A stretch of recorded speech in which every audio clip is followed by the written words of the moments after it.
All right, looking at the spinal cord.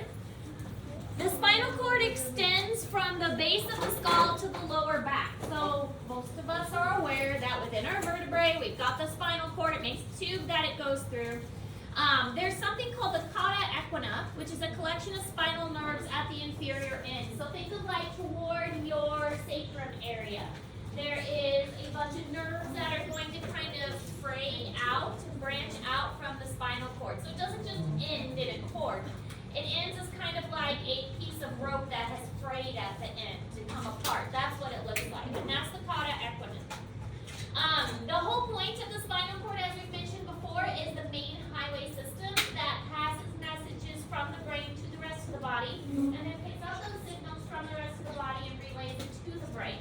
So it's just a relay system that passes things back and forth.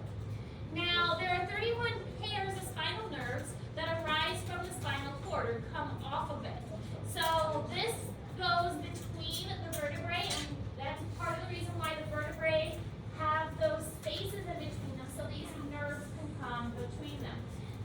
It also is, because there's so many nerves and because of the way the bones of the vertebrae are, it's interesting that we don't have more nerve problems because the nerves can very easily get pinched. This is common during pregnancy. There is a nerve in the hip area that gets pinched and causes a lot of pain as the baby grows.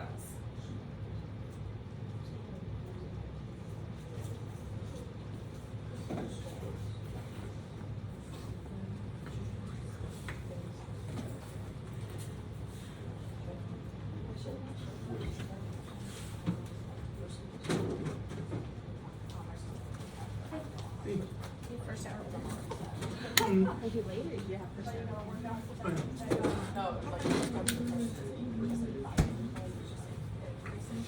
Huh? Oh, yeah, he was fresh. You know how it is. No, it's. Well, I know we're all about the cord. So they taste the 50 to 75%.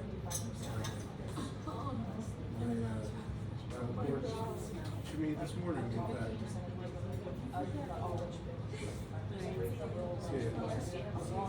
Yeah, I haven't checked yet. Yeah, it's probably, I don't like to see. It's probably A because I'm teaching that today. So yeah. Okay, so this kind of shows how the spinal cord is set up. You've got coming off of the brainstem all the way down. Here's our caudal equina where it kind of frays and starts to branch off into the sacrum area. And then we've got the nerves that are going in between the vertebrae as it travels down the spine.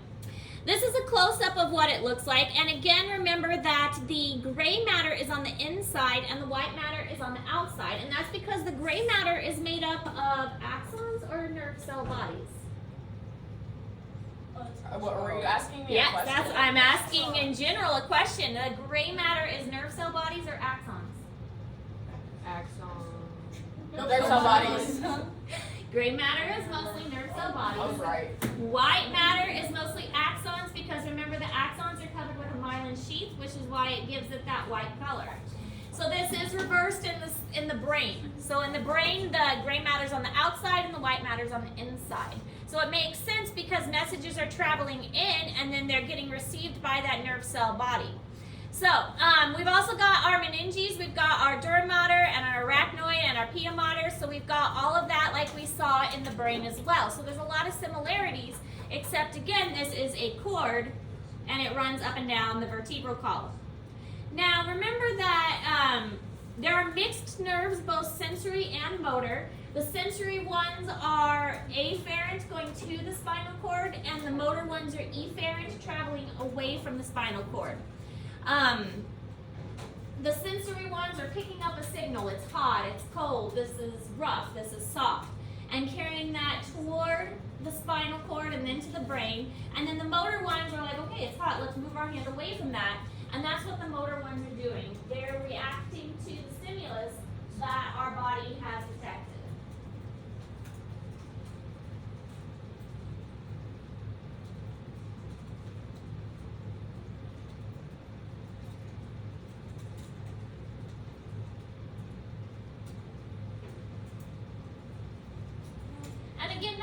appropriate way to remember, but if you're having trouble remembering afferent or efferent, go the F away.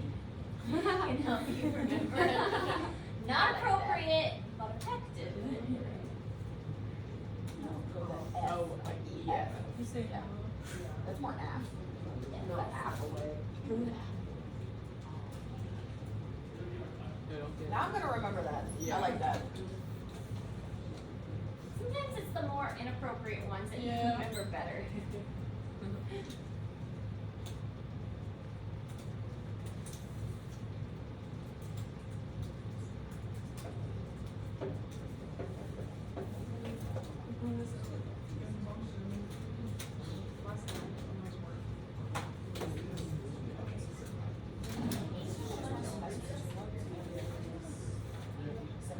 Oh, really? No. Wait, you're talking to me, right? I didn't hear you.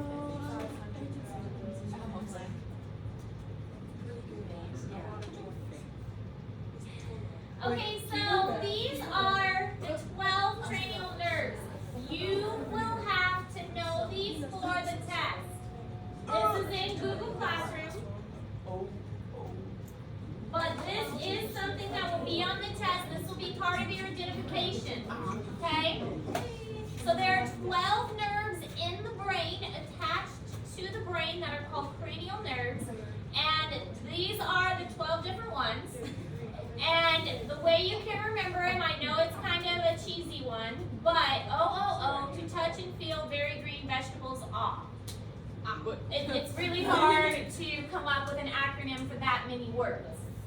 But hopefully that'll help you, and this starts at the anterior portion of the brain and goes to the posterior portion. So we'll look at a picture in a moment of these, and remember this is in Google Classroom, but you will be responsible for identifying these.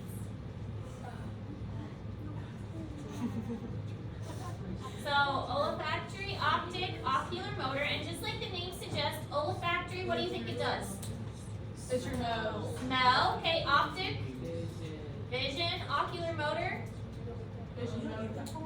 You're right, vision motor. So helping you with like coordinating your movements. Trochlear, hearing. Trigeminal, that one gets its name because it's kind of branched into three.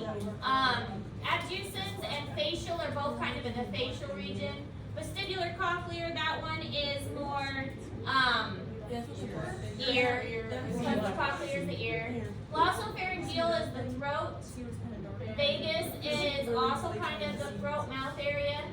Accessory and hypoglossal. So they have different purposes. They're going to different areas of the face, the mouth, the nose, all of that, helping with those senses. All right, so this is another one that is in Google Classroom, and it's showing where these different nerves are going and what they're helping the body do. But we really need to look at them up close in order to learn them. And again, this is also in Google Classroom. You will have a picture similar to this on the test, without the labeling, of course, and probably without the colors. It's all going to be one color. But you would have to identify the different nerves. So starting at the front, we've got the olfactory, and then right underneath is the optic. You can kind of see how it branches out and might go to either one of the eyes. Ocular motor is right here. Trochlear, trigeminal, treg for 3, so try for 3 because it branches into 3. That one's kind of easy because it's so big. Adducens is right on kind of the pons area here. Then we've got our facial, glossopharyngeal. Hypoglossal is the kind of feathery almost on the top. Vagus is below that, and accessory is at the very back. So that one's just going to take a little bit of practice in order to become familiar with it. But start again on the top and then work your way down, because that is also how the saying goes, that acronym goes, starting at the top and working your way down. But you will have a question about this on the test. You will have to identify some of these nerves. All right, and this is the chart we've seen before. This is also in Google Classroom. It tells you the different what each of the nerves do. So you can look that up, but we're not going to go into it too much right now. Now for the test, you're really just going to have to identify it. You're not going to have to tell me what the nerve does, okay? You will have to tell me what the parts of the brain do, but you don't have to tell me what these nerves do. So this is looking at the spinal cord again, branching off of the various areas and all of the nerves that go into that. The doctors and surgeons, they will name the nerves based on the vertebrae that they're associated with. So we have cervical nerves, thoracic nerves, and lumbar and sacral.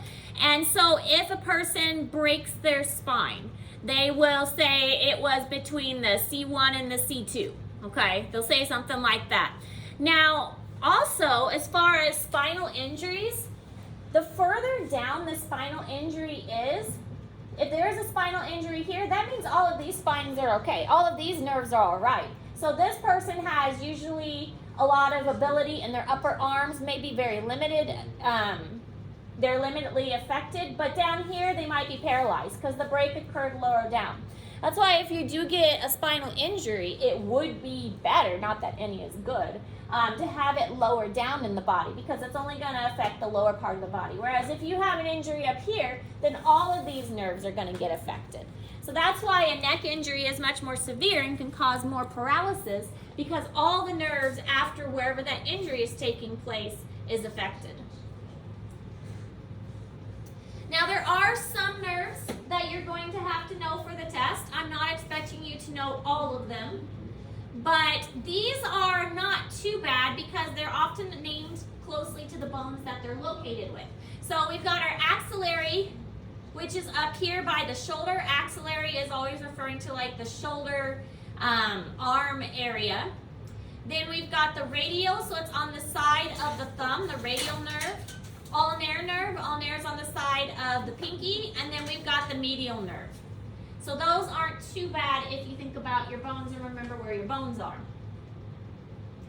We have a femoral nerve going down the femur, and the obturator, which is the one on the inner thigh, and the saphenous nerve, which kind of crosses the knee here.